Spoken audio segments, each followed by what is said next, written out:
We're on the last book of the Torah, the book of Deuteronomy, Devarim, the words. The book is Moses addressing the people before crossing over the Jordan River. He is restating, warning, blessing, and cursing some behaviors. We cannot neglect anything that Moses is teaching and reiterating in his speech. Remember, he is the prophet that Yehovah spoke to face, to teach his people on how to live in his kingdom.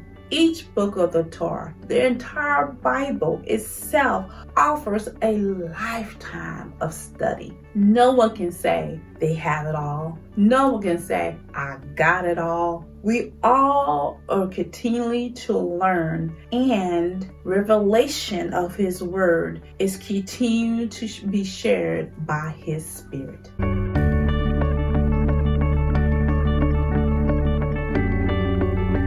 Welcome to Reconcile, the kingdom we're working towards becoming harmony of the whole word of truth. My name is Patrice Robinson, and I appreciate you coming by here on today. We're going to go through the significant events of chapters 1 through 3 of the book of Deuteronomy. Chapter 1. Moses begins his speech to the people by revisiting something that had happened, which leads them to the moment they're in today, the moment they were in. He referenced the times the judges were set. It is to remember that the judges did not start in the book of Judges. They began in the wilderness. He touched on how Yehovah told them to take possession of the promised land and how they sent spies in to, take a look at the other land before they come. They grumbled about the people. They grumbled about the giants and fear, and everything starts setting in. Instead of seeing the flourish of the land, how everything was beautiful and great to them, they focused on their fear,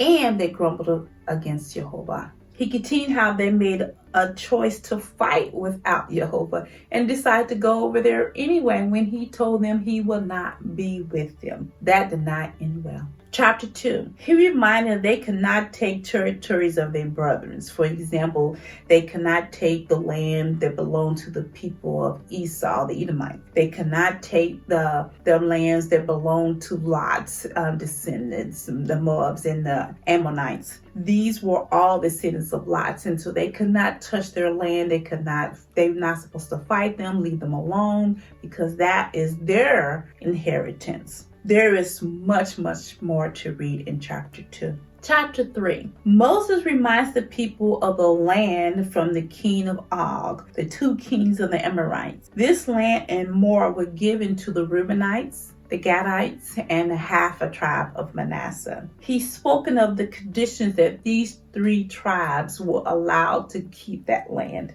Then he speaks about his inability to cross over the Jordan River to the promised land, but the Lord allowed him just to go up on the country hill and look over to the land, but he was not allowed to go over because he disobeyed when he was supposed to speak to the rock. He struck the rock. Yehovah reminded him Joshua will be the one who will be leading the people to the promised land. Today's focus is on generations. These are the children of the generation of those who were sentenced to 40 years and warned because of their unbelief. Moses was also one of those who wasn't able to cross over the Jordan River. So he took the time to review some things he had been teaching along the way.